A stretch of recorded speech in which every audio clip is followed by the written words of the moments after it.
It is my esteemed privilege to introduce Mr. Marc Victor.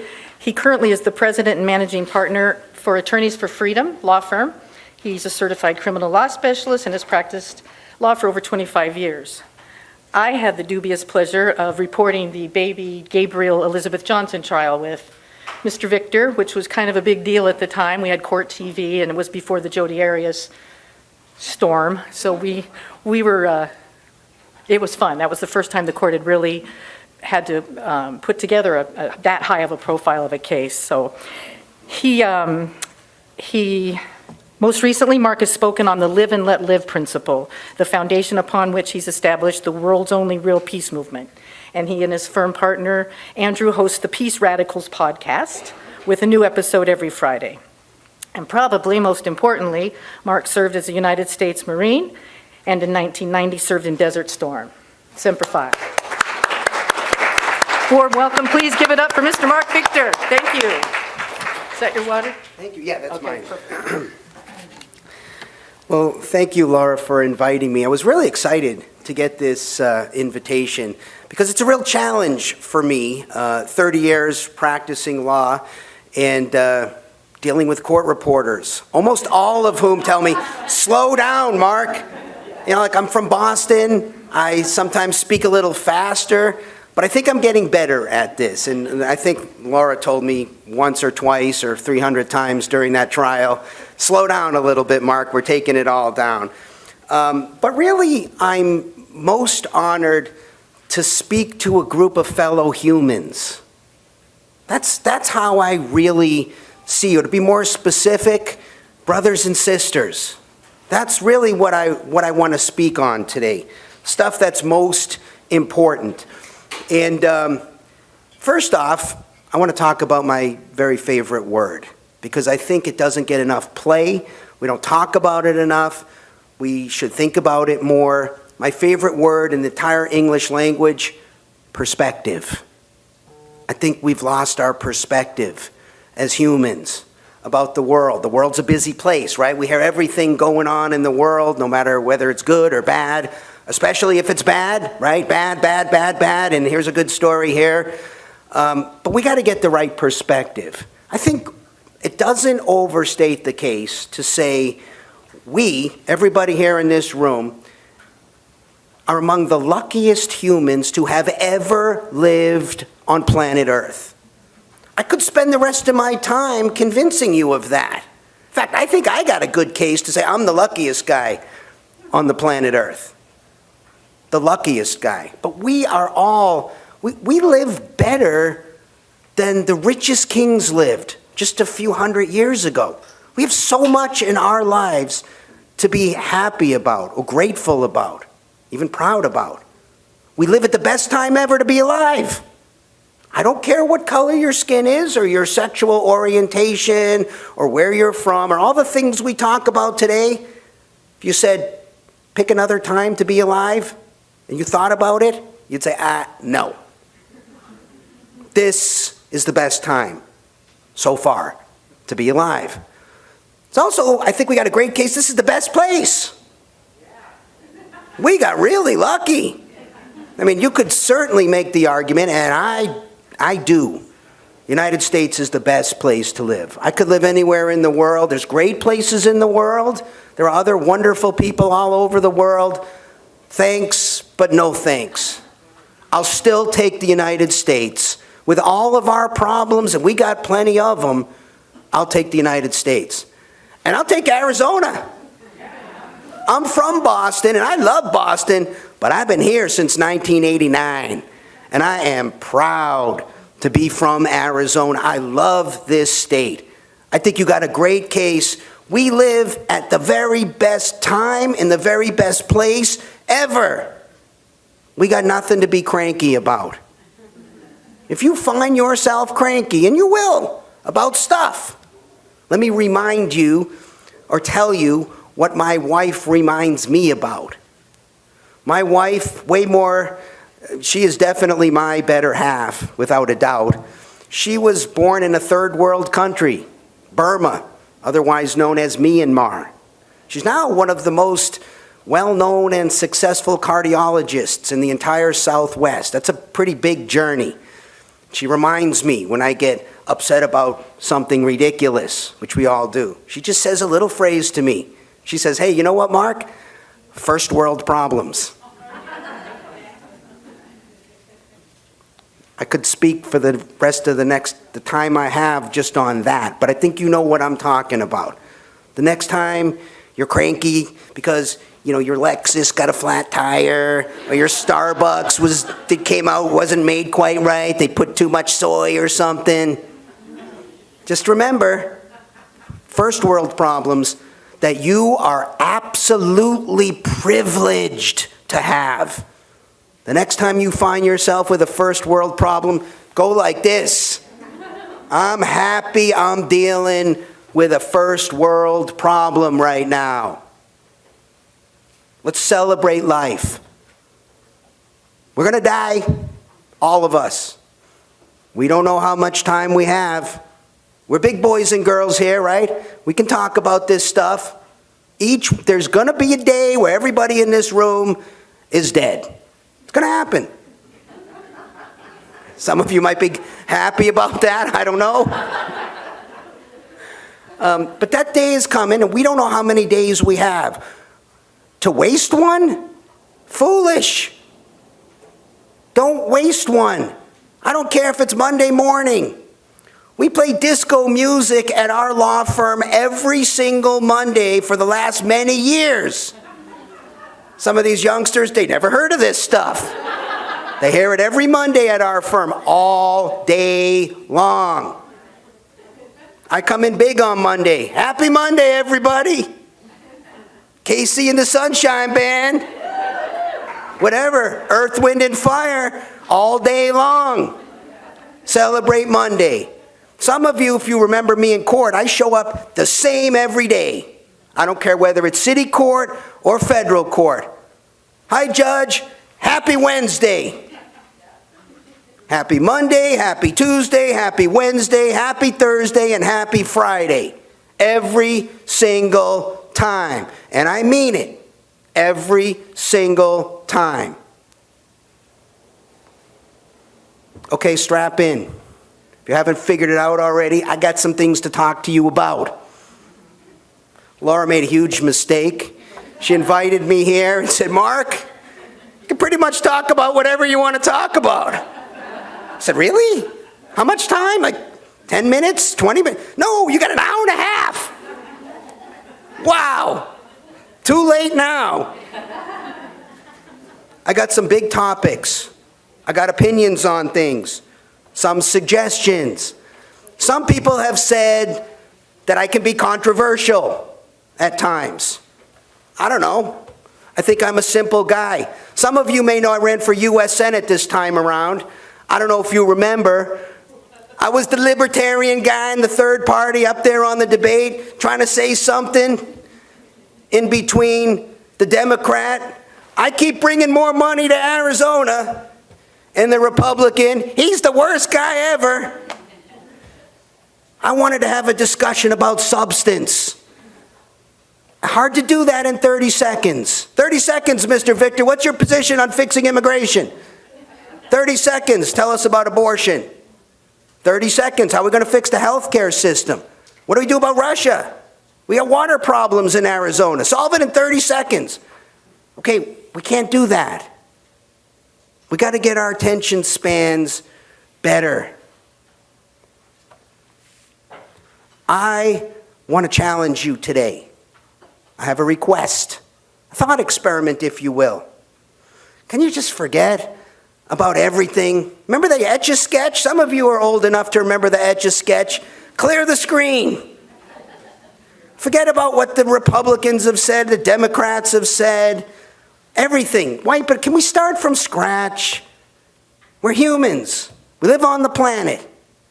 We interact with each other. If you were here by yourself, you don't need any rules. No reason to talk about anything. But we interact with each other. That's what we do in the legal system. We got legal rules that govern how we interact with each other. I want to be clear about what my goal is here today. I want you to help us, the global live and let live peace movement. I want to inspire you to help us change the world, maybe save the world is more appropriate. I don't think it's too big a statement. We got very, very serious existential problems. What do I mean by existential problems? These are the kind of problems that could cause us to go extinct. Those level problems. That's what we got to deal with today. And if we keep doing the same thing, my optimism isn't quite as good as it usually is. We got to shift gears. We got to do something different. I'm going to start with a few things I'm proud of. First, I want to transition into something that is near and dear to your hearts and mine, the criminal justice system. Got a few things to say about that. Some of you, I think, will agree with some of the things I'm saying. I don't know. And then I want to talk about slightly bigger issues like the survival of our species. And I'm hoping to leave some questions at the end. Let me start by saying I'm damn proud of being a United States Marine. I absolutely, if you've seen me in court ever over the last 30 years, you've seen my Marine Corps tie tack because I wear it every single day, every day that I wear a suit in court. Absolutely love the Marine Corps. What do I love about the Marine Corps? I learned at 17 years old when I went to boot camp at Parris Island about this thing the Marines teach, a commitment to excellence. In fact, they talk about it there, and I talk about it now at my law firm, not just a commitment to excellence, a ferocious and relentless commitment to excellence. Easy to say, harder to walk the walk. I love that about the Marine Corps. Honor, something we don't really talk that much about today. Discipline, perseverance, sticking it out, getting through it. Not going to your safe space, crying because somebody said something to you you didn't like. Oh, I'm offended. That's not the way the Marine Corps works. Maybe one of the most famous phrases in the Marine Corps, suck it up.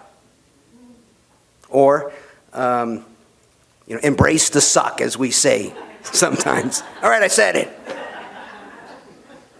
Some of my best friends are the people I served with in the Marine Corps. And I'll say brothers and sisters in the Marine Corps, because the Marine Corps has women now. I met some of those women, proud to serve with them. I don't agree, and I can say this as a Marine, I don't agree with how the Marine Corps has been used always.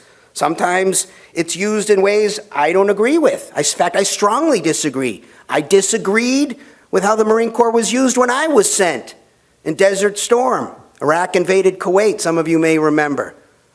We went to help our good friends, the Kuwaitis, protect our good friends, the Saudis. You know, the ones who just decreased the amount of oil to raise the price, the ones that are in bed now with the Russians. Those are the ones we sent our 17, 18, 19-year-old kids over there to put their lives on the line to defend. Well, we didn't have an agreement to defend them. Okay, I had some issues with that. But what I want to convey to you here is something no one in this room knows, but there are people on the planet who know this. As a 17-year-old United States Marine, I would have disobeyed any order that I personally disagreed with.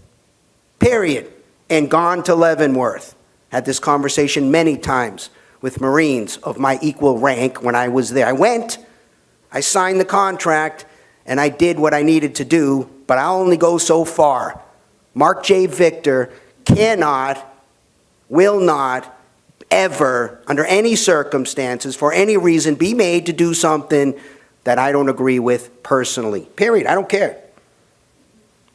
I'm even prouder of being a Marine. I'm even prouder of being a criminal defense lawyer. I love being a criminal defense lawyer. I love it. And I love my fellow brothers and sister criminal defense lawyers. Why do I love this stuff?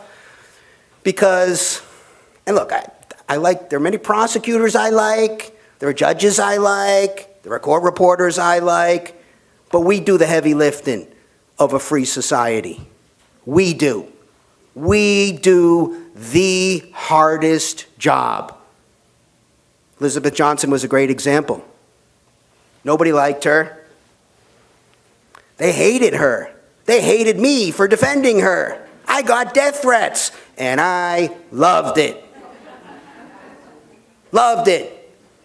Before Jodi Arias, I said in front of the jury, I know you don't like Elizabeth Johnson.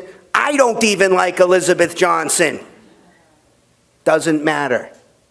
You do your duty. On my watch, you get a fair trial. I do everything I don't care. I can't tell you how disappointed I was that Osama bin Laden wasn't brought back to the United States alive. Huh? I wanted to defend him. Why did I want to defend Osama bin Laden? Because I would have liked the rest of the world to have seen that even Osama bin Laden gets a scrupulously fair trial in the United States. I would have liked to have been the person standing there arguing about whether character evidence comes in under 404B, arguing about the jury instructions, making sure that every little thing, the I's are dotted, the T's are crossed. Okay, if he did it, he gets convicted, I sleep like a baby at night. But my job is to make sure before the government comes and puts you in a cage, you get a fair trial. That's why I love being a criminal defense lawyer. And it's the hardest job. You guys see the cases we get. We don't get easy cases. If it was an easy case, they would have given a plea a long time ago. We're going to trial on a case. Believe me, the cop thinks he's guilty. The prosecutor thinks he's guilty. The preliminary hearing or the grand jury thought they were guilty, which is almost always unanimous, right? What they say about a ham sandwich in the grand jury, okay, there's maybe some truth to that. The defense attorney's already done the best job they could with the prosecutor to get the case resolved. The prosecutor said, heck no, I got a strong case. Imagine playing poker with somebody and they get to see your cards before they decide whether they're going to play a hand. It's a hard job, but it's a critically important job. I'm going to say something hugely controversial right now. I'm proud of our justice system. I am. It's not perfect. Let me concede that right now. But you get a reasonably fair trial. You guys sit there and take down everything. You know what I'm talking about. Most of the judges try to follow the law. You get a reasonably fair trial. You don't have to testify if you don't want to. It's not used against you. We tell the jury this. You can confront witnesses. You get a full chance to cross-examine. You get to pull people into court, bring them in. You can remain silent. You got the right to appeal. You got all these great rights, and we do our best to honor them. There's a critique of our system right now that we're institutionally racist. Now look, there are racist people in the system. I do not deny this. There are racist people everywhere, unfortunately, among us. But they are the minority. To say our system is institutionally racist tells me you don't know about our system. Sorry. I've been wanting for 30 years to stand up and say, Judge, my client has been treated differently because of the color of his skin or his ethnic background. I've done court-appointed cases for the vast majority of my career. I don't just represent rich people. I represent all kinds of people. People from the Middle East, all kinds of minorities, people from all types of persuasions. I've been looking in every case. I want to stand up. Those of you who know me know I'm not afraid to stand up and say, Judge, my client's being treated differently. The plea I got wasn't as good, or something was different. You know how many times I've made this argument? Exactly 0. Because I could never make it with a straight face. I've never felt that. Now again, not to say that there aren't racist people in the system, but to say our system is institutionally racist, Hell no. They say it's corrupt. Really? 30 years? I've never seen one instance of this. Again, I'm not saying there aren't some people in the system who are corrupt. That's not our problem. Neither of these things is our problem in the justice system. This is not what's preventing us from having a better criminal justice system. I'm going to tell you what's wrong with the criminal justice system, in my opinion. For starters, the law. The law is wrong. I don't care how fair trial we give you, if you are charged with some type of ridiculous, victimless crime, your crime is putting something, you're a competent adult, and your crime is putting something in your own body. Your crime is a competent adult gambling your money with other competent adults. Sorry. We could give you this most scrupulously fair trial, and we got a screwed up result there. It's the law. It's the substantive law that needs to be fixed. I'm going to come back to this. We need to get rid of all victimless crimes immediately. Because the second thing on my list is crushing caseloads. You guys have seen this. You see the public defenders, who, by the way, many are very good lawyers. How can you be a good lawyer when you have this huge number, you barely even know who the client is, right? They're coming in, they're scrambling to try to figure out, then the clients parade out, "Judge, I haven't talked to my lawyer." But we've seen this. It's really not, in most cases, it's not the lawyer's fault. They got too many cases. So does the prosecutor. We're moving cases along too quickly. Why? Because there's too many cases in the system. Why? Because we're still prosecuting victimless crimes. And we cannot fix our justice system, make it better, till we get rid of all victimless crimes. We got to reform the jury system. Where else in society do we give people jobs who don't want the jobs? Most of the time, they don't want to be there. You guys take down all their excuses and things like that. I don't blame them. They got lives.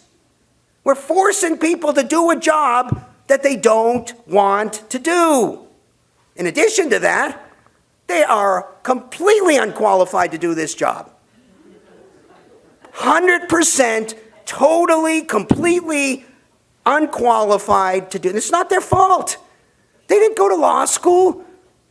They don't know what beyond a reasonable doubt means. No matter how much time I stand in front of that jury and I drag them through preponderance, clear and convincing, beyond a reasonable doubt. I talk to them about burdens of proof and presumptions and all that. Do we think they're getting? We spend months on this in law school. And yet the decisions they are making couldn't be more important. People are spending decades of their lives in prison based on decisions of people who don't want to be there and are completely unqualified to be there. We got to fix this system. I understand the founding fathers' position here. They wanted people outside the system. Sorry, it didn't work out.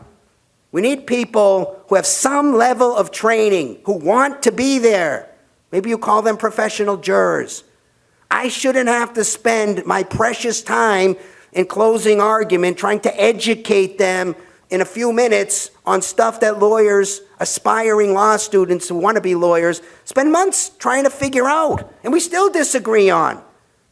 The recklessness standard, consciously disregarding a substantial risk, They just don't understand. They're making distinctions between intentional conduct and reckless conduct and grossly negligent conduct that have years of prison hanging in the balance on this.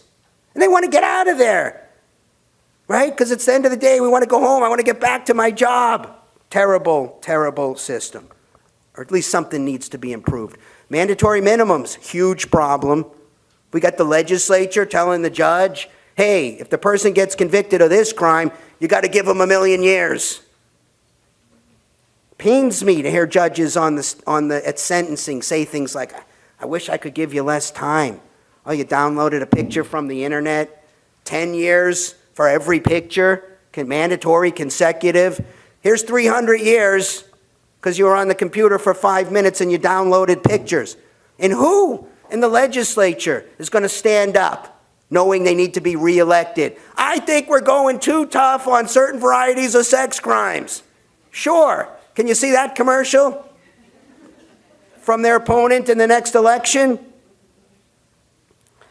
Okay, Commerce Clause. I don't know if any of you do federal court, and some of you might not know about this, but the way the Commerce Clause in Article 1, Section 8 of our Constitution has been determined,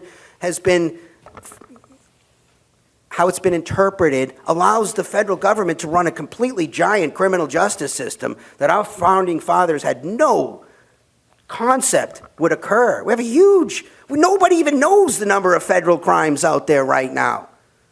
Everything now is subject to federal jurisdiction. I've talked to assistant United States attorneys. I do a lot of federal cases as well, a lot of them across the nation. I say, is there any crime you can think of that you couldn't prosecute in the federal court? What about DUI? Oh yeah, of course. Shoplifting, yeah. Anything. It's too much. What we've turned was supposed to be a limit on, remember the idea, strictly limited federal powers? We now have unlimited federal jurisdiction. They can do anything they want. I bring motions under the Commerce Clause sometimes. It's like a joke. Because we know how it's been interpreted, but the judge oftentimes knows. They say, look, Mark, I understand your argument here, but that's not the way the Commerce Clause has been interpreted. And then finally, something I hadn't had on the list for most of this stuff I would have said for my entire 30 years, but I add something new. We need better trained cops. We really do. This is the hardest time ever to be a police officer. But did we just go through a period of time where we had a serious movement in our country that said defund the police? Really? Did they mean that? We don't need cops anymore. Really? And a lot of people bought into this. Look, I understand. We need better trained cops. This is a very hard job. I say this as a criminal defense lawyer. I speak in defense of cops, most of whom, the vast majority of whom, are good people. That's the truth. Again, they enforce laws that are screwed up, and people put this on the police officer. They got too much jurisdiction and authority on traffic stops. We should reel that in. But this is a really hard job. I don't know what reasonable suspicion is. I don't know what probable cause is. The Supreme Court splits 5-4, yet the cop on the street's got to make a decision in seconds. Not just that, but deadly force, escalations of force. People don't respect cops anymore. This is a hard job. It's so hard to hire people now in every industry. We're taking people off the street, throwing them through the academy, out on the street. I mean, we've seen what's happened in some of these videos. This is poor training. We should pay them more. We should train them better. This is a vital function we need in a civilized society. We got people who are going to break the law. We got bad guys and bad gals, and we need people to stop them and arrest them and haul them in so they get their scrupulously fair trial. I'm also proud of my judge career. Now, some of you are saying, huh? Mark was a judge? Yes. I was appointed as a pro tem judge in the Maricopa County Superior Court. All right, I lasted a day. Okay, to be fair, I don't want to misrepresent anything. I was done before lunch. So I lasted less than half a day. Why am I proud of this? Okay, they say they fired me. I say I quit. But this happened. In fact, I did an article on this. It's called My Contribution to Science. You can check it out at our website. Go to attorneysforfreedom.com. Why am I proud of this? Because again, even as a judge, Marc Victor will not be made to do things Marc Victor doesn't agree to do, doesn't agree with, period. I am not going to sign any order punishing somebody with prison, with jail, with probation, with a fine, with anything, because some competent adult put something in their own body. I'm not going to do it. Even if I think it was stupid for them to do it, which I usually do, it ain't my decision because it ain't my body. Not doing it. I was told, Mark, if you don't do it, you got a promising judicial career. Remember being on the phone back in chambers with the presiding judge. Mark, you're going to be a good judge. We really could use you in Maricopa County. If you don't do it, you can't be a judge. I said, Judge, I can't be made to do it. I'll leave. He said, okay, you got to leave. That afternoon, the Supreme Court cut an order, was sitting on my fax machine revoking my appointment. You never saw the Arizona Supreme Court move so fast. And they still talk about me in judge school today, I found out.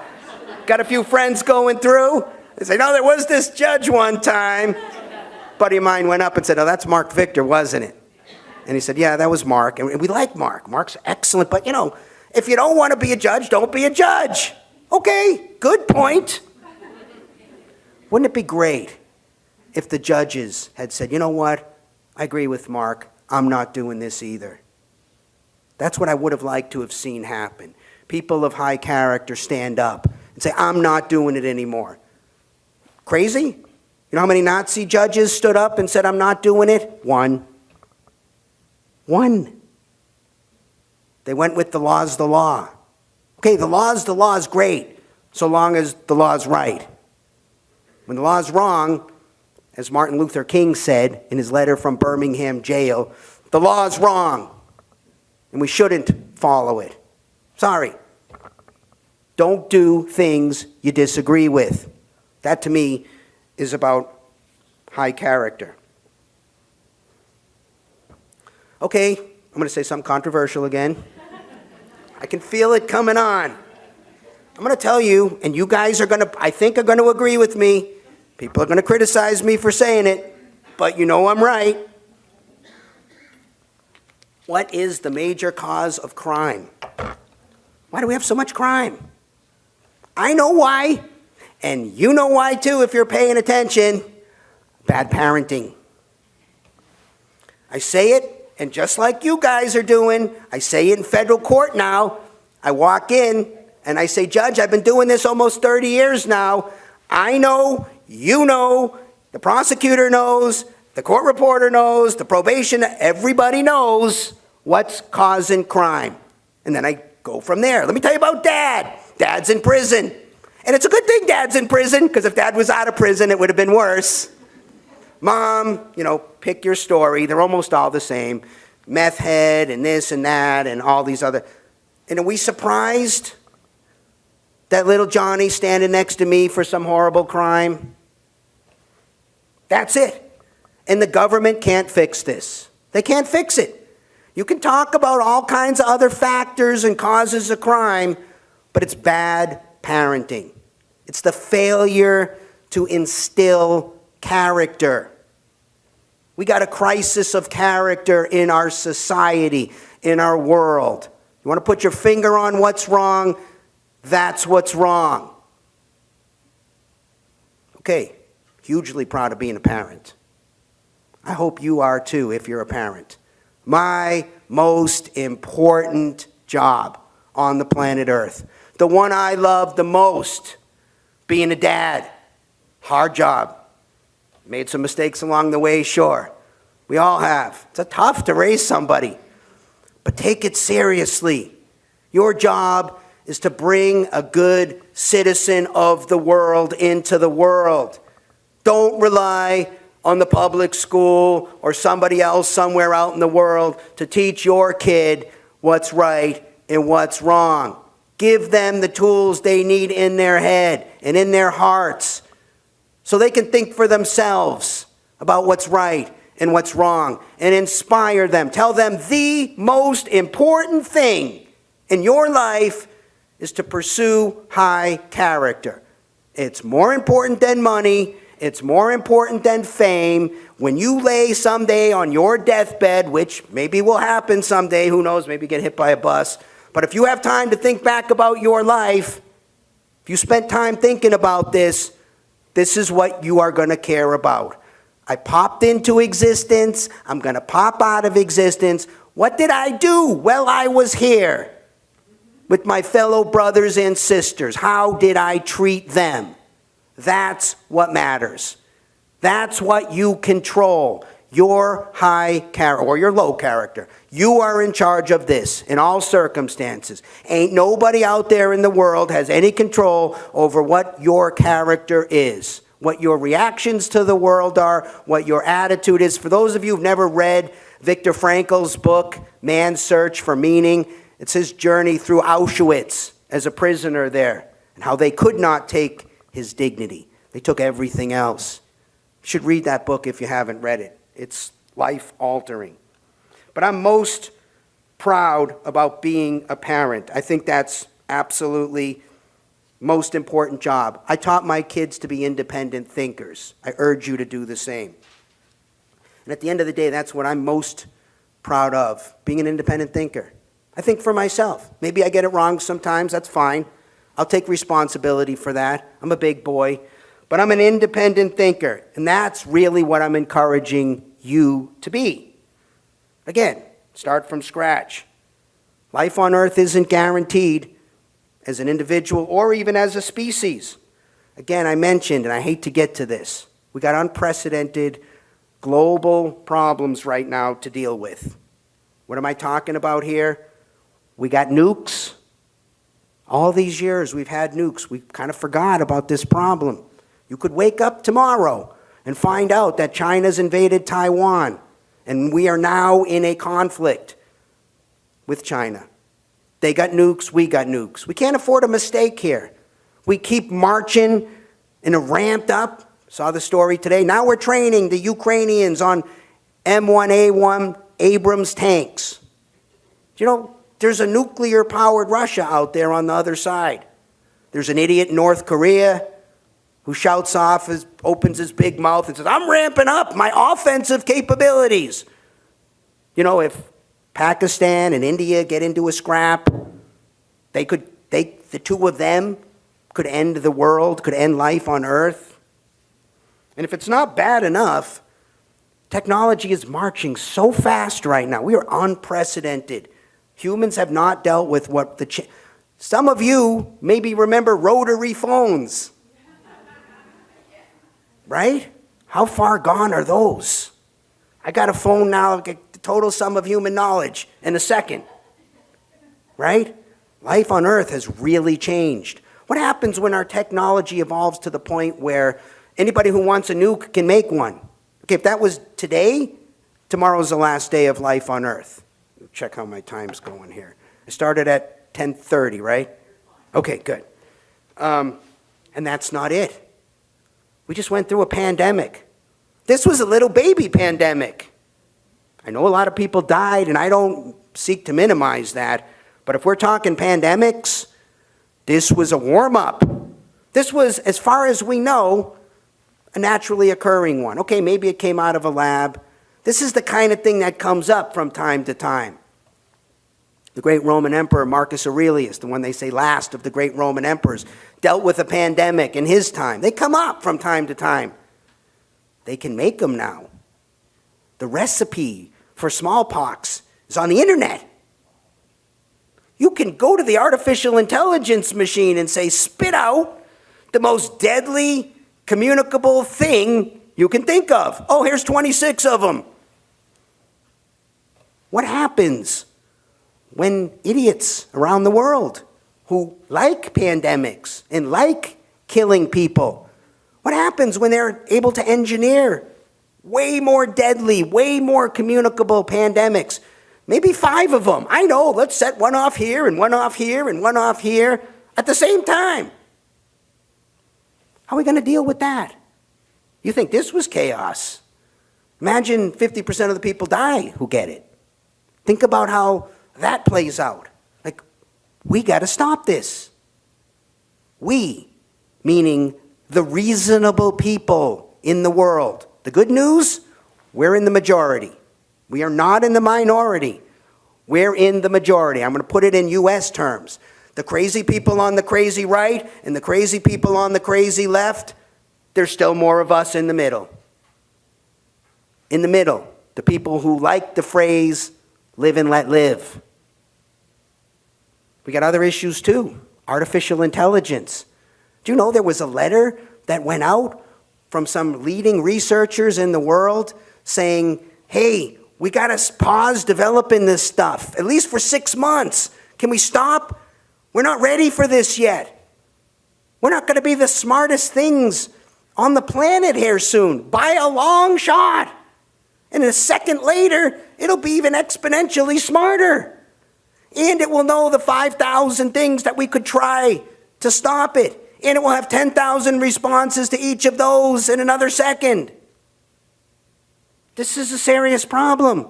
We can't afford to get this wrong. We get no second chances here. There are none. People can develop this any way they want to develop it right now. What are the chances?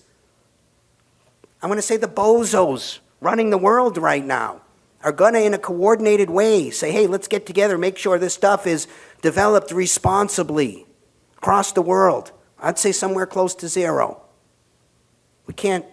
We're fighting about pronouns right now. What's the proper pronoun? Who gets to use the bathroom?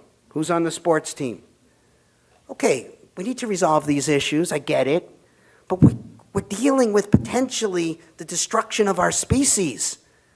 We need to spend a lot more time and energy and brain power right now on these kinds of problems. These are global problems.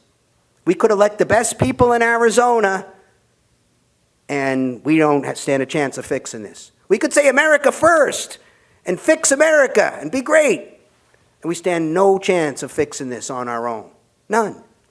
These are global. That's our community now, in case you haven't noticed.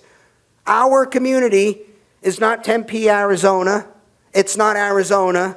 It's not we Americans. It's we, citizens of planet Earth. That's our community now. Things that are threats to me and you are things that are threats to people on the other side of the globe right now. We need a coordinated global effort so we can try to solve these serious problems, and we need it now. We cannot wait any longer. So my question to you is this. Do you really want freedom and peace? Do you really want that? Is that something you desire?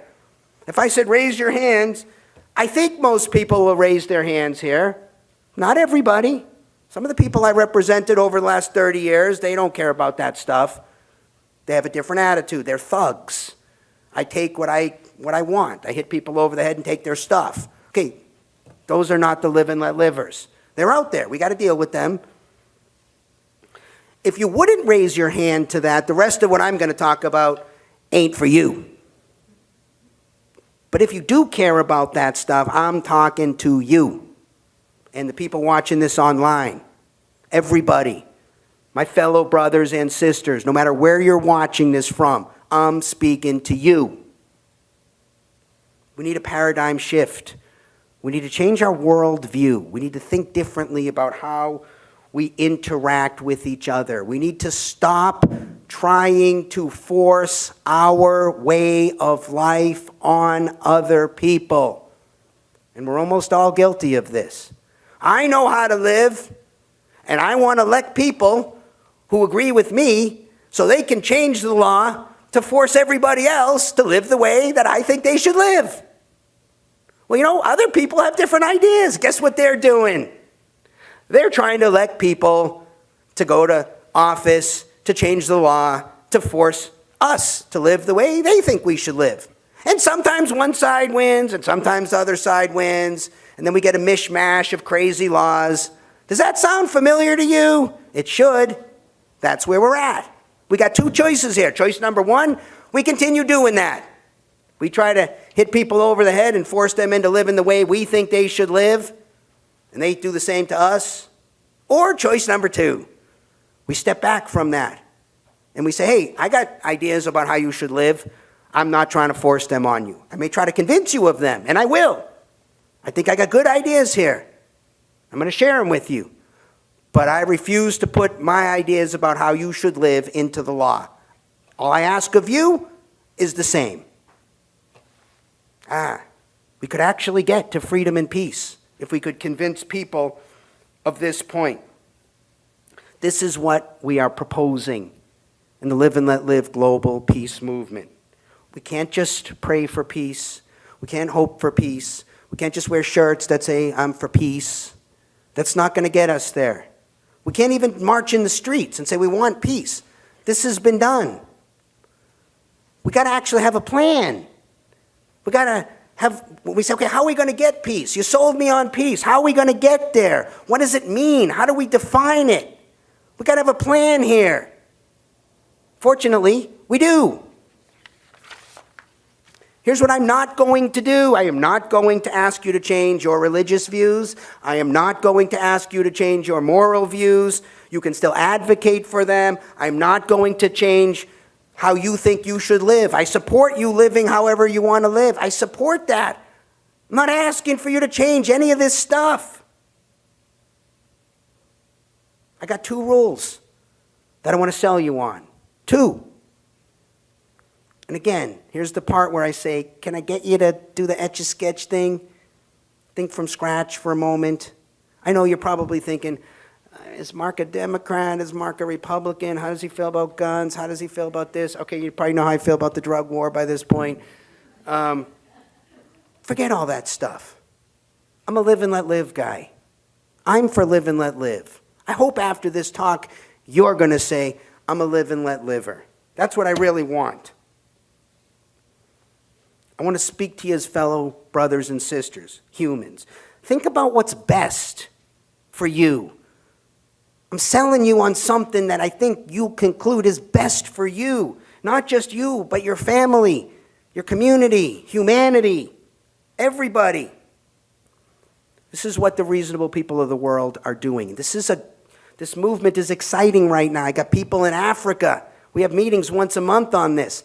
People in Africa blasting the shaka. That's part of our symbol. You may never have seen this one. We don't use the peace symbol. That has some baggage. But if you've been to Hawaii, you're familiar with the shaka. It's part of the surfer culture. It doesn't have a lot of baggage. We've adopted that symbol as our part of our logo. Live and let live, the global peace movement. I want to ask you, not this second, but at some point, maybe today, because I think it's important and urgent, go to our website, liveandletlive.org. You're going to see the 2 rules. I'm going to talk about them. If you like them, check the box that says, I like the 2 rules, and become a member of the global peace movement. If you like the phrase live and let live, you're going to love our 2 rules.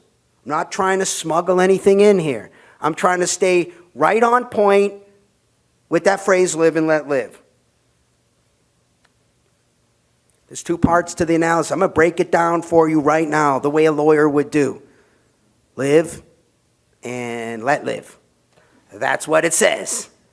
What does it mean? Okay, well, what could live mean? What do you think live could mean? How about live your life? How about you're in charge of your life? You get to decide what's important in your life. You're entitled to make decisions over your own life. That's what live means. You're entitled to define what makes you happy and pursue whatever it is you've decided makes you happy. I like to say, in sort of a controversial way, be the unapologetic, iron-fisted dictator of your body, your property, your money, your time. I'm encouraging you to take that position. That's the position of everybody in the Live and Let Live global peace movement. You're in charge of you, and I'm in charge of me. Now, does this mean I don't care what you do as the iron-fisted dictator of your body? A lot of people will say, oh, live and let live means we don't care what people do. That is not the position of our movement. We care a lot. We got suggestions, and we're making them loud and we're making them proud. You are absolutely free to reject them. In fact, Marc J. Victor will defend your right to reject all of the suggestions here, legally. I want to someday go to court and defend your right to say I don't agree with anything the Live and Let Live movement is suggesting about how I live my life. If you don't get that, you can't understand the Live and Let Live movement. We have a moral principle. This is one of our rules. And we define our moral principle with a simple phrase. These are the suggestions. Be an excellent human. Not just be a good human. Be an excellent human. Think about what I talked about with the Marine Corps early on about ferociously and relentlessly. Be that kind of human. What am I talking about here? Well, we have first of all, I think you know what I'm talking about. I think I could stop right there. And while we may have some disagreements around the edges of what an excellent human is, I think 90% we would agree on right now without me saying another word. You had a decent mom, a decent dad, somebody decently raised you. Maybe you went to kindergarten, you learned some basic ideas about how to interact with people. You probably know and agree with what I'm going to say here. But just in case you need some help, we have what we call aspirational values. I'm going to lay them out for you. First off, high character. Suppose you're not surprised on that. I could speak on that for the rest of my time about how we define high character. You can check it out. It's on the website. We have a lot to say in this regard. Also, adopt a win-win mindset. What do I mean here? Sure, act in your self-interest, but seek to align your self-interest with other people's self-interest so we can work together and accomplish more. I don't do any deals with anybody in any context ever unless it's win-win, period. If it's win-lose, even if it's win for me and lose for the other person, I'm out. Why am I out? Because that's going to be a lose-lose. And what's that going to result in? A lose for me. Has to be win-win in every context. Do you know, I started negotiating my cases with prosecutors thinking win-win. Do you know, I've been way more successful over the years. I say to the prosecutor, help me understand what's a win for you. What do you want to do with this guy? Notice I say guy, because it's almost always a guy, right? To be fair. Women commit crimes, they do, but mostly guys. I don't know what that says about guys, but it's mostly guys we represent in court, in the criminal justice system. What do you want for this guy? You trying to put him in prison? You trying to put him on probation? I need to understand what you want, and then I will find something that's a win for my client that's also a win for you. Let's think creatively outside the box. You wouldn't believe how successful I've been on so many occasions at getting good resolutions because I'm thinking, what's a win for the prosecutor? What do they actually want to do here? Open-mindedness. Doesn't mean you got to be fickle, but can you listen to what someone else has got to say on something you disagree with? Can we be open-minded on all issues? There is no issue. If you say, Mark, I want to talk to you about this issue, and I say, well, look, I've had the same position for many years. You got something new? I'm listening.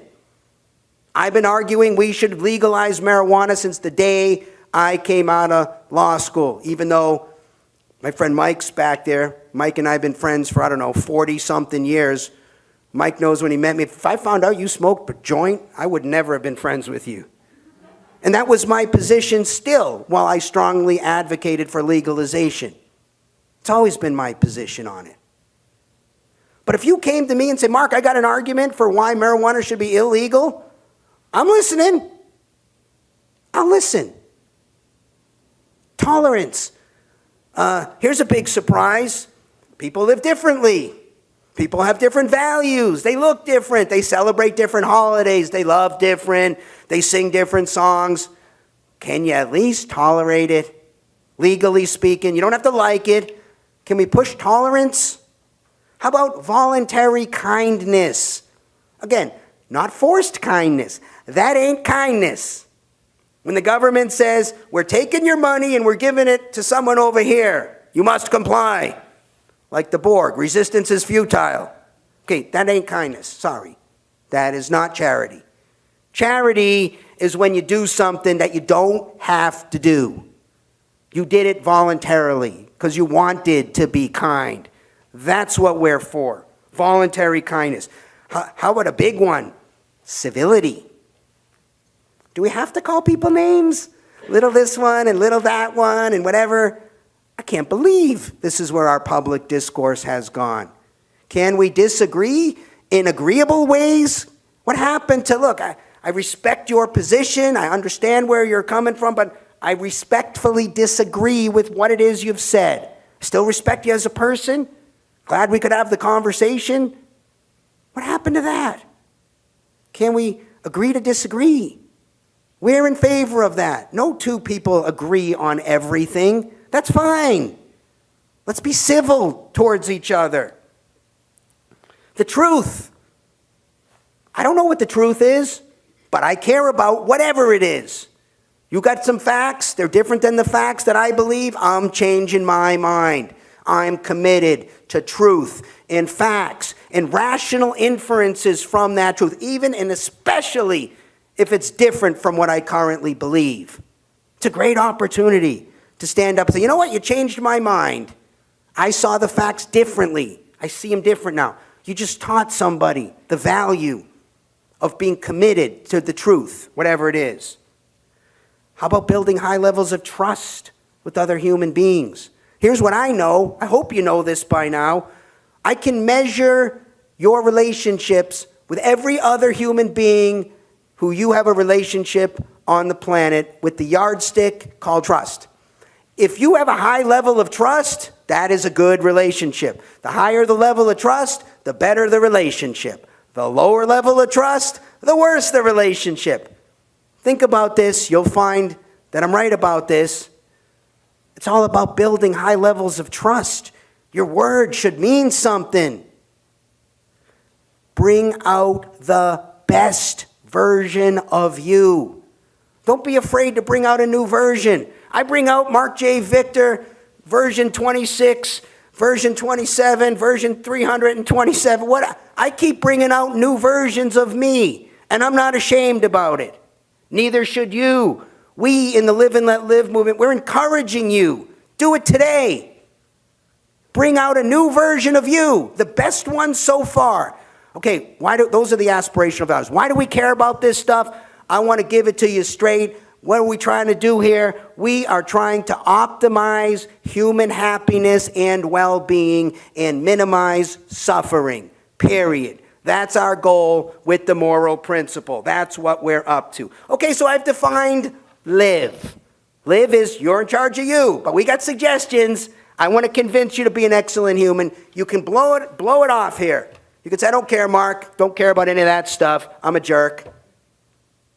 I treat people poorly. Okay, fine. There's the other part of the phrase. Let live. Now, we lawyers do something crazy here. When we define a word, live, and we use the same word in the same sentence, guess what we say about that? It means the same thing. So if live means you're in charge of your life, well, when we stick let in front of it, what do you think you get? Can you have the courtesy, the decency to afford the exact same reciprocal rights to your fellow humans? Let them live. Let them be the iron-fisted dictators of their body, property, money, and time. Let live ain't a suggestion. Ain't a suggestion. That's mandatory. That's why we call it the legal principle. How do you violate that? You aggress against them. How do I not let another person live? I aggress against their body, property, money, and time. I go hands-on. That's the rule, which is our rule number one, the legal principle. Don't aggress, or don't be an aggressor. That's the mandatory rule. Sorry, live your life however you want, so long as you don't aggress. You can be a jerk, but you better be a peaceful jerk. Because if you lay hands on somebody, now we're in the legal world. That's the world you got no choice about. That's what a law is. That's the difference between a legal rule and a moral rule. This is what we got to get in our heads. They're not the same. This is what's wrong. This and the character problem. This is what's wrong in our world. A legal rule is the rule you got to follow. Whether you like it, whether you don't like it, whether you agreed to it, whether you didn't, whether you even know about it, right? Ignorance of the law is no excuse. It shouldn't be. I'm sorry, I didn't know I couldn't steal your wallet. I didn't know I couldn't punch you in the face. Sorry. What do we say to that person? I never agreed to not punch you in the face. Sorry, we don't care. We got to be really careful about what's in the legal world, right? What does it mean to aggress? Okay, now you're in my backyard. I'm a criminal defense lawyer. We got this figured out pretty well. You guys have spent time in court. The initiation of force against another person or their property, fraud, coercion, creating a substantial risk of harm to another person or their property. That whole thing, those are all of our victim crimes. The whole criminal code. The victim crimes, you know, the ones where somebody comes into court and stands up and says, Judge, I'm upset with the defendant. Do you know how many times I've stood in court and said, Judge, you're thinking about putting my client in prison right now. And then I turn around and I face the back of the room. I say, raise your hand if you're upset with my client. Raise your hand if my client did anything at all to you. And I turn back. I say, Judge, nobody's even mad. You're trying to put this person in prison, and there's not even a person in the world who's been wronged. Nobody's mad. Nobody got hurt. Nobody was aggressed upon. That's what's wrong. We put moral rules into the law. Somebody's moral sensibilities were offended. Somebody says, oh, that they did something immoral, unhealthy, unwise, something I don't think's a good way for them to live their lives. Okay, maybe they did. Let's try to talk them out of it. Let's convince them to be excellent humans. But if they say, nope, sorry, I'm a jerk, fine. Defend your right to be a jerk. Marc Victor will stand next to you in court and do my best to defend your right to be a jerk, but don't aggress. That's it. We want all of the laws of the world to be calibrated around the live and let live legal principle. Don't aggress. That's it. No exceptions at all. It applies to all people. Don't care what color your skin is. Don't care where you were born. Don't care if you're rich or poor. Don't care about what your sexual orientation is. No exceptions. Also, don't care if you formed a little group. You and your pals got together and formed a little group. Maybe got a special hat or badge or shirts or something. Fine. Don't aggress. Formed a big group? Great. Don't aggress. Oh, you're a corporation. Don't aggress. You're the government? Oh my God, the government. We treat them special? No. Don't aggress. Same rules for everybody on all issues. No exceptions, none. If whoever aggresses first is in the wrong, no matter what their intent was, no matter what they were trying to accomplish. But Mark, I stole his money because I was trying to help somebody in the world and do something nice. Sorry, you aggressed. You don't get to do that. Period. We draw the line in the sand. I judge all laws by this yardstick. I can think of no legitimate reason on any occasion why somebody should be aggressing. And if you agree with me here, that's all I need. That's all I need. If you say, Mark, I agree. Nobody should be allowed to aggress. Everything else we say in the Live and Let Live global peace movement is scrupulously consistent with those two rules. The legal principle, it should always be against the law to aggress, and the moral principle, we're recommending be an excellent human. And it's not that we don't care. In fact, I think I got a good argument. If you give me enough time, I will convince you that your life will be better if you follow our moral principle. I know I got a great argument here. You will live a happier life if you follow our aspirational value. But if you say, I don't care, Mark, fine. I defend your right. Now, it's not all, there's a cost to this. You might be saying, Mark, this is a no-brainer. Let me tell you how I analyze every single issue. You might say to me, hey, Mark, okay, this sounds great, but there's so many issues in the world, right? There's guns, there's drugs, there's immigration. Okay, I'm writing a book. I'm going through each one of these issues. And each time I do the same analysis. If you said, hey, Mark, what do you think about the treaty that was signed in the 1500s between this group and that group? I'm going to say, well, I don't know anything about that. But if somebody's aggressing, I'm against it. That's the first question always for me in analyzing an issue. Is somebody aggressing? If the answer is yes, I'm against it. It should be illegal. We should do everything we can do to stop it. If they got away with it, we should give them a fair trial. If they're found guilty, they go to jail. Sorry. No aggressing. That's how I feel about the issue. Don't care what they were trying to accomplish. If they're not aggressing, okay, fine. Step 2. Are they acting consistently with rule number 2, the moral principle? Are they acting consistently with being an excellent human? If they are, great. Do more of it. Can I help? If they're not, okay, what you're doing is legal, but I sure don't like it. I'm going to try my best to talk you out of it. That's the analysis. That's how I resolve every single issue. Okay, so let me give you a quick example. People say this to me sometimes. I'm just picking this one out of thin air. You know, Mark, I hate gambling. Bad idea. People get addicted. They ruin their lives. It's a terrible, terrible thing. I'm against gambling. People probably said these things to you. You could substitute marijuana. You could substitute whatever you want. I'm always left scratching my head here. Okay, they're against gambling. What does that mean exactly? I still don't know what I need to know. What I need to know is, are you against gambling for you? Okay, great. You have every right to run your life like this. Or are you against gambling for everybody? Now we got a problem. That's what I need to know. So I'll ask this question. I'll say, hey, by the way, are you against gambling just for you, or as a moral matter, or as a legal matter? Usually what I get back is, I don't know. I guess I haven't really thought about that. I'm like, really? That's the big issue. That's really all I care. I mean, we can have a discussion about whether your personal views about gambling are good views or not, whatever. Fine. I'm less interested in that discussion.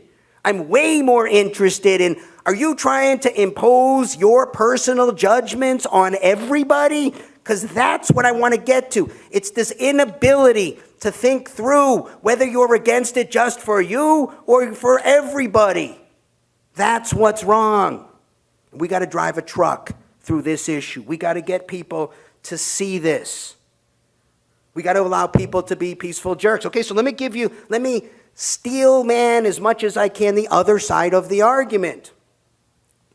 So, and I think I've already touched on this. I'm that guy, right? I'm a jerk. I cut people off in traffic. I'm rude. I don't hold doors for people. Whatever. They have every right to live that way. Sorry. I defend your right to be a jerk. What about the racist?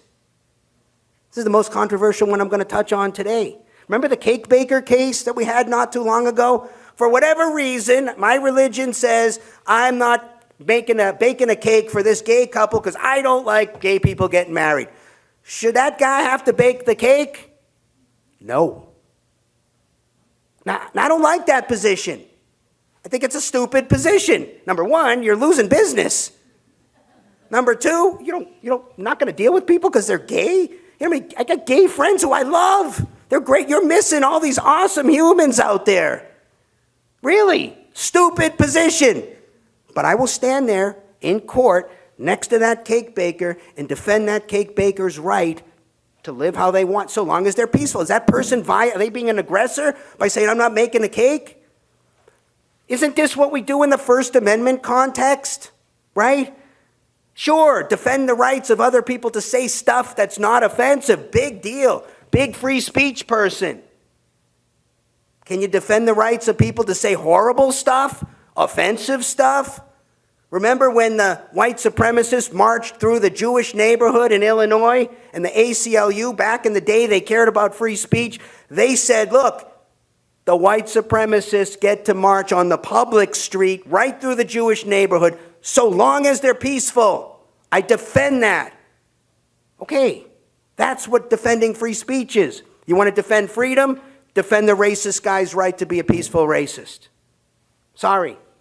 I hate it. Stupid. I mean, I could spend the rest of my time talking about how dumb that position is. Really? You care about the color of somebody's skin?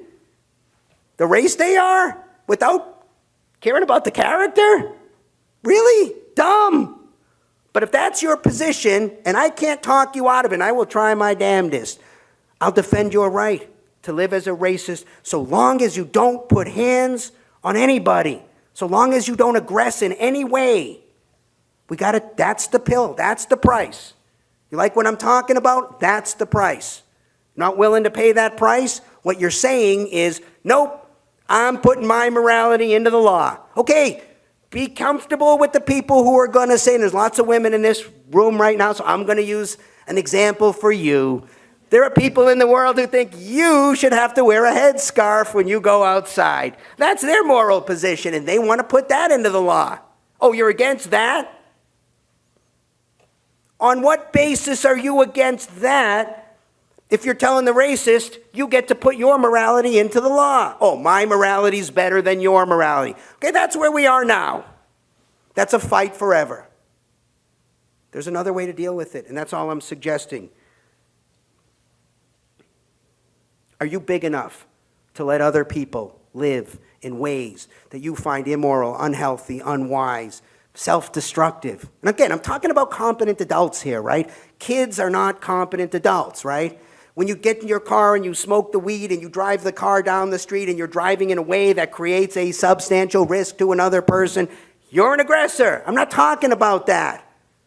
But if you're not aggressing under any construction of anything, can you swallow that pill? That's what you're going to have to do if you want to join our movement. That's the position we take. We take it for principled reasons. We take it because it's the position you have to take if you want freedom and peace. There is no other plan to get freedom and peace. It's not like this is one alternative. This is the only alternative. Okay, rule number 1 is not perfect. We can argue at the edges what's aggression. That's what we do in court, right? Did somebody create a substantial risk of harm? That's the argument, right? Think of cases where, manslaughter case. Someone got drunk, they're driving down the road. Was this person reckless or not? Well, what was the BAC? How were they driving? That's what we argue about.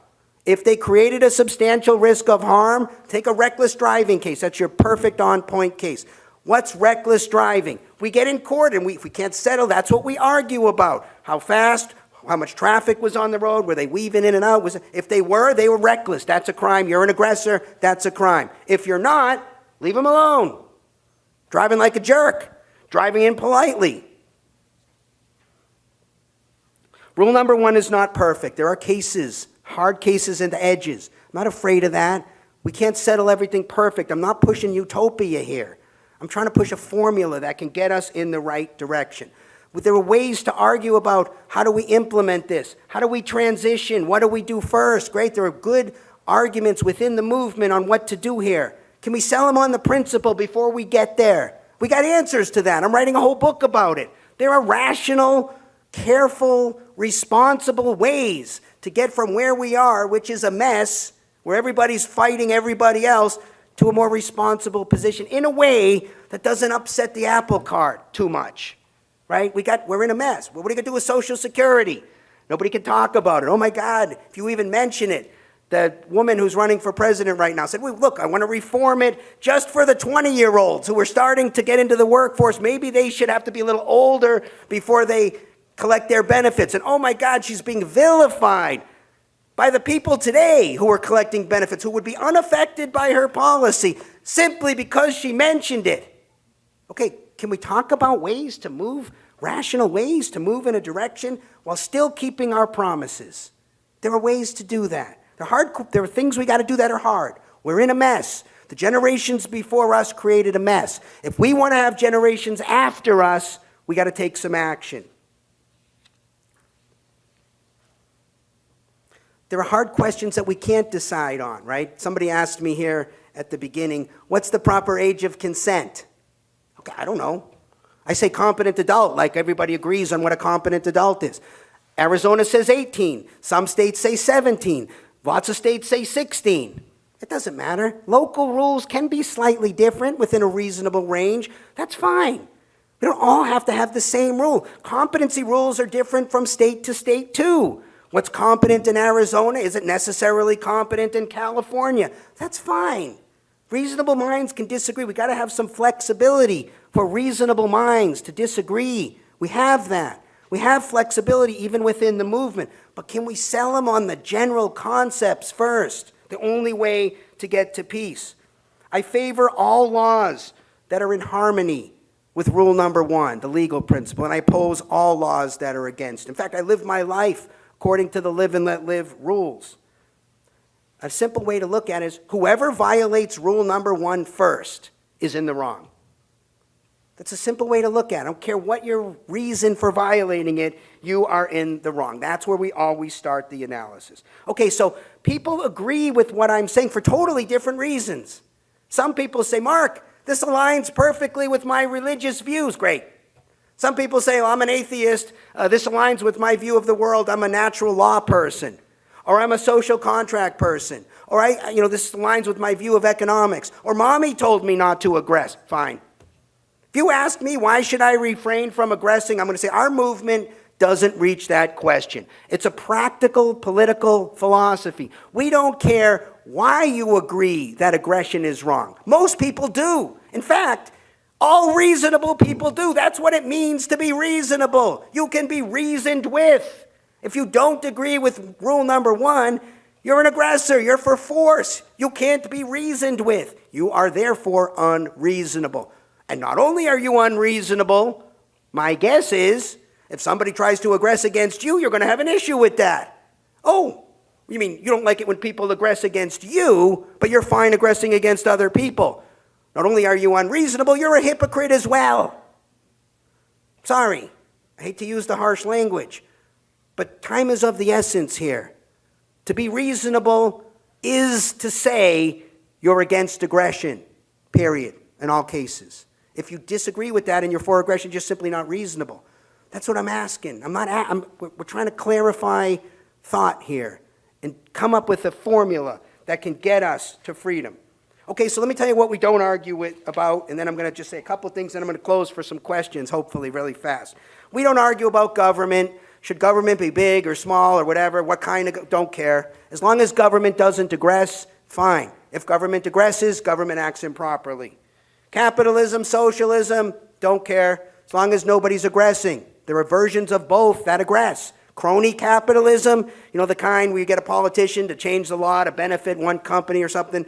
Okay, that's aggression. You're forcing your rules on somebody. Crony capitalism is out. Free market capitalism, voluntary trade between competent adults on a price or a good that they agree with. Nobody's aggressing. Have fun. Socialism, there are voluntary forms of socialism around the world. Israel has the kibbutz. You guys want to get together and put your property in a common bucket and pay common bills and do this? Fine. Nobody's aggressing. Have fun. You want to drag people into that system who don't want to be part of that system? That's called aggressing. Anytime I say force them in, you are aggressing. You don't get to do that. Here's what I want you to do. I'm asking you. Take a look at the website. Share it on social media, liveandletlive.org. I know, and I say this almost every day when I talk to people around the world in the movement, to the extent, and this is our mission, to the extent we can communicate our message to enough people, we don't need everybody. Remember the American Revolution, maybe a third were in on that. That's it. I think we could even get by with less today. But enough people have to hear the message and understand the message. If they do, they agree with us. No question. You could start a chapter. At least blast it out on social media. We got chapters all over the world. You can start a chapter. Buy a t-shirt. You'll have one of the coolest t-shirts on the planet. One of the early people in the movement. You can donate time. You can donate money. We're a 501c3. You need money to get the message out. You can join a committee. Have you ever wondered why the NRA is so powerful? They're powerful because they got a lot of members. Because when the politician hears the NRA says this or that, they do what the NRA wants because they want to get reelected. And the NRA's got money and this and that. We got to be like the NRA, except even bigger. We got to be, when we say to the politicians, hey, we think you should do this, the politicians should do that. Because there's enough live and let livers who are demanding certain things about the world. When people run for office, If they get up in front of if they stand up in the debate and all they say, I'm for live and let live, I'm part of the global peace movement, I heard enough. If they really are, that spoke volumes to me. I'm electing my vote's for that person, no matter what they're running for. Don't care. Even king of the world. If you're for the right rules, I support you. It communicates an important philosophy. We need to get there.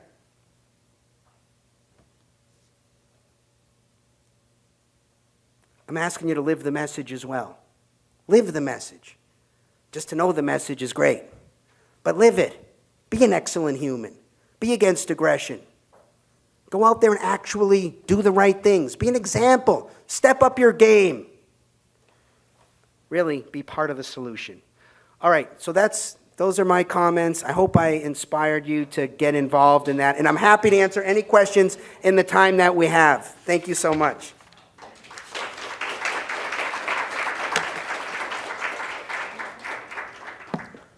Any questions after all that, really?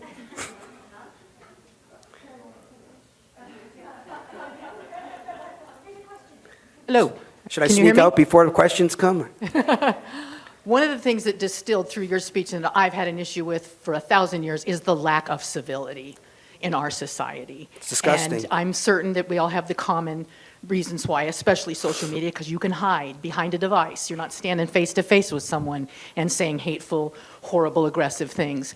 What's your opinion about how and when? It was insidious. It was like a cancer, I wouldn't hit somebody, right? But I might cut them off in traffic. I understand, And that was so unacceptable when I was a kid. You didn't do that. You had your manners.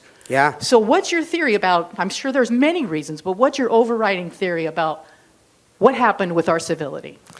Well, I was raised at a time where I was taught that the President of the United States was somebody you could respect. This was somebody who acted with dignity. Whether you agreed or disagreed, right, this was somebody you respected. I got to tell you, just in my personal life, and I don't know if some of you may have seen this or not, but we had one debate for U.S. Senate this year, and I'm standing on the stage next to Mark Kelly and Blake Masters, and Blake was next to me, and Mark Kelly was on the far side, and Blake spoke, I think, before me, but he opened up and he turned right to Mark Kelly and he said, "This is the worst senator ever. He screwed everything up." And I'm listening to this and I'm standing there on the stage, and at that moment, I just felt sick. It just wasn't, here's stupid me thinking we're going to have a discussion, right? And it was just this, it was disgusting. And I don't want to name names because you told me not to name names, but people today, not all of them, but in office, I can't believe they say the things they say. And there's no backlash to this. We don't care about character anymore. I just don't know. It's disgusting to me. Look, take Obama, for example. Now, I didn't agree with all of his policies, but he acted in a dignified way from what I could see. When he came up there and spoke as the President of the United States in a foreign country, I at least felt proud that there was a dignified person. I felt that way with Ronald Reagan. I felt that way with both Bushes, frankly. I didn't agree with, I don't want you to take from the politics here, but they at least acted in ways I think they were trying to be dignified. You're the President of the United States.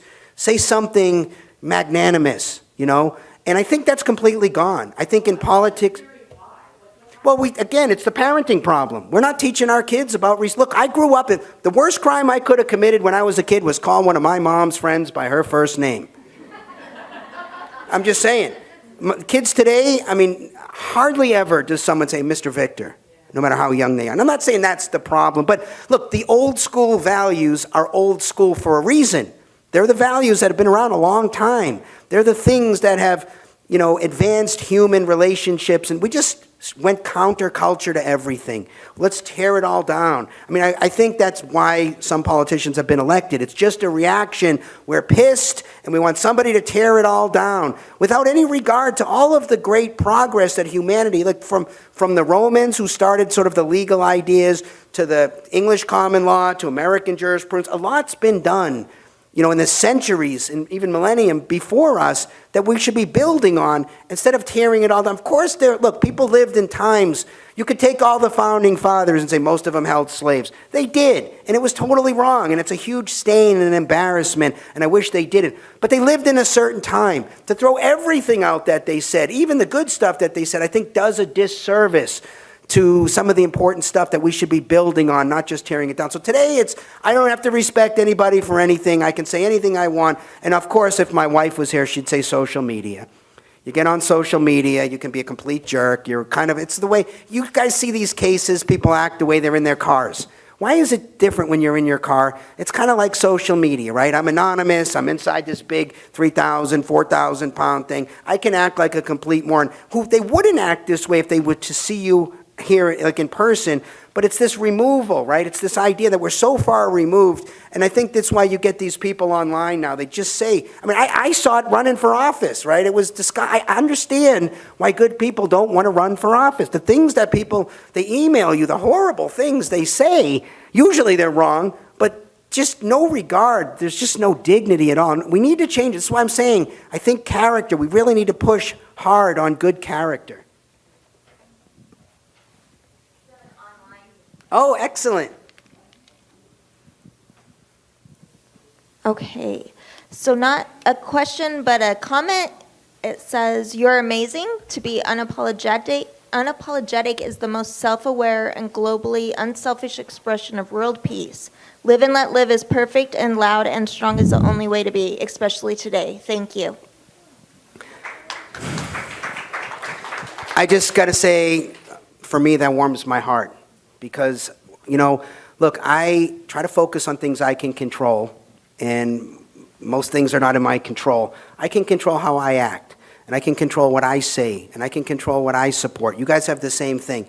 I'm trying my best to say the right things, and that it's appreciated by a fellow brother or sister out there. Thank you so much. Warms my heart, gets me pumped up. I think we're not a lost cause. We're not just monkeys with machine guns or monkeys with nukes now. I think there's something there about humanity. I don't think it's too late, but I think it's urgent. So again, don't just say this was a great speech or whatever. Go to the website, check the box. It says, look, I want to be, it's free to check the box. Check the box and say, I'm in. Add your name to the list of people so someday we can stand up and say, we got X number of people behind us. Take us seriously. Is there another question? Okay, I'll read this real quick. Another comment, actually, from Carolyn Sullivan. We've got one of my favorite seminars in almost 39 years of reporting. And another comment came in pretty awesome. So you're getting great reviews. Look, I think that's awesome, but it's not about me. It's about my kids, it's about your kids, it's about the next generation. It's about trying to leave the place better than we found it. It was good, right? I started at the beginning. I mean everything I said, but we got smaller numbers of people can do greater amounts of harm right now. So it's urgent. Our technology surpassed our social development. We need to catch up with the social development so we can get a handle around the technology. And there are good people all over the world. If you guys join this movement, you'll have friends in Nigeria, friends in Poland, friends in Portugal, friends in Australia. It's really cool. In fact, I'll tell you this quick story. The guys in Poland, in their very heavy Polish accent, said, Marc, this Shaka thing, we didn't know about this when we first saw this. But now it's catching on in Poland. And all these guys in the Polish chapter are going like this with the Shaka. It almost made me cry just to see the influence that we're having around the world. The guys in Nigeria, by the way, on all of Africa, their position is this movement will come out of Africa. I think it should come from the United States because the United States is the greatest, not perfect, but the greatest country so far. But if it comes out of Africa, there's a continent that I think if they led, I wouldn't be disappointed by that either. So we should lead the way. In fact, I'd love Arizona really to be the big push here. Let's do it. We've got enough people. If everybody just blasted it out on their social media, we'd have tons of attention on the movement. So maybe some of you will run for office and say, I'm a live and let liver on every issue. You can also check out my political website. It's just liveandletliverevolution.com. and you'll see all the political positions. They're all very consistent with everything I said. In fact, that's the space to argue with me. If you think I got something wrong there, hey, Mark, I think you analyzed it inappropriately here. Great. I'm trying to stick right with those two rules. Another question, please. Yeah, I've got a question. Where do you draw that line where hate speech is protected by freedom of speech? For example, the one example you gave about white supremacists marching, protesting. You can say they're not physically aggressing, but are they really letting those people live? It's a good question, and you're right up at the edge, right? Hate speech is protected speech under the First Amendment right now. And I think we made a mistake, frankly, when we added that as an enhancement in the criminal code where, okay, you shot somebody, you get this punishment. Oh, but you had something bad in mind that was racist related, so now it's even worse crime. Okay, people don't generally shoot other people out of love. I understand it, fine, but look, we got to step up and defend offensive speech. So yes, I think it's stupid. I think we should talk to these people. We should try to convince them to live otherwise. But no matter, especially in the most hateful speech, right? If you are for free speech, you got to draw the line. I don't like where America's at right now, where we're deplatforming people because the views they're putting out there aren't views we agree with. Let's get back to John Stuart Mill's attitude, and he was a great defender of free speech. This is the best way to air out ridiculous views. Let's let them get their stupid views out there. Let's criticize them. Let's show where they're wrong. But let's do it peacefully. Where do I draw the line? I draw the line exactly at the place where they start aggressing. If those protesters throw a rock at somebody, off to jail. If those protesters push somebody, off to jail. So, and I'll also note, this happens on public property. If we had more private property and less public property, well, then the private property owner says, not on my piece of property, because there is no right to free speech on private property, right? So keep that in mind as well. I think we have so much government now, there's so much government property, it's such a big deal, but there's no free speech issue at your house. You get to say no swearing, you get to say don't say anything bad about this politician, or you can only say things bad about that politician. That's a much easier solution, in my opinion. I know we're right at 12. I have one more question on here. The Supreme Court has its lowest rating ever with the public. How do we put in rules for them to follow, as they can break rules, but there is no punishment? They are pushing their personal feelings into laws. There should be limits for sitting on the Supreme Court bench. And the second one was, how do you try to change the mind of someone who is unreasonable and doesn't want to hear your view that is different from theirs? So I know I read those quickly. Yeah, no, I get it. Let's start with the second one first. Some people are unreasonable. Mark, I don't agree with you on aggression. Okay, I'll spend a minute on this. Are we sure we're talking about the same thing here? But if they say, yeah, I'm an aggressor, I like to aggress, I move on. I'm not wasting, I don't need everybody. In fact, I think a third would be great, but I don't need everybody. If you're really, truly an aggressor, not only am I moving on, I hope I never cross paths with you ever again in my life. As to the first question, to me, this is a misunderstanding of what the Supreme Court does. Our Supreme Court is not supposed to act in accordance with public opinion, period. I read those decisions. The ones we're talking about here are the abortion decisions and the decisions on firearms, the Bruin decision. And if you read them, you'll see they're fairly well reasoned. You might not like it, right? Because there are different questions. I can think of 3 questions here. Question number 1, Mark, what is your personal opinion on abortion? That's a discussion. Question 2, Mark, what is live and let live position on abortion? That's a different question. Question 3, what's the current law, the constitutional framework in terms of abortion? Okay, you can say there ain't no constitutional right to abortion. It doesn't say that in the Constitution. It doesn't say privacy either. It's all a matter of how you're going to interpret the Constitution. So they're different analyses. I think what we do is put our personal opinions into the mix, and then we expect the Supreme Court to follow our personal opinions. That's the nature of a constitution. We're taking things off the table from majority rule. That's the nature. That's why we say we're a constitutional republic. And if you watch the debate, they asked me about the election, and what I said is, yes, I think the election was fine. But the real problem with democracy is everything is up for a vote today. I don't ever think your body, your property, your money, and your time should have anything to do with what the majority wants. That should be off the table for a vote. And that's what's happened. Everything now is subject to majority rule. And a constitutional republic was to take things off the table, like free speech, right? We don't care if the majority wants this or that, or the right to practice your religion. We don't care what the majority says here. You got a right, even if you're in the minority. So I think that there's a more nuanced discussion we need to have about the role of the Supreme Court. Again, you could disagree with their legal reasoning here as well. There are many places to disagree. What do I care about? Reason it to get us to live and let live. If I was on the Supreme Court, I'm the live and let live justice. I'm going to interpret that entire Constitution so it's consistent with rule number 1, period. All right, thank you guys so much. It's really a pleasure. Thank you for your attention.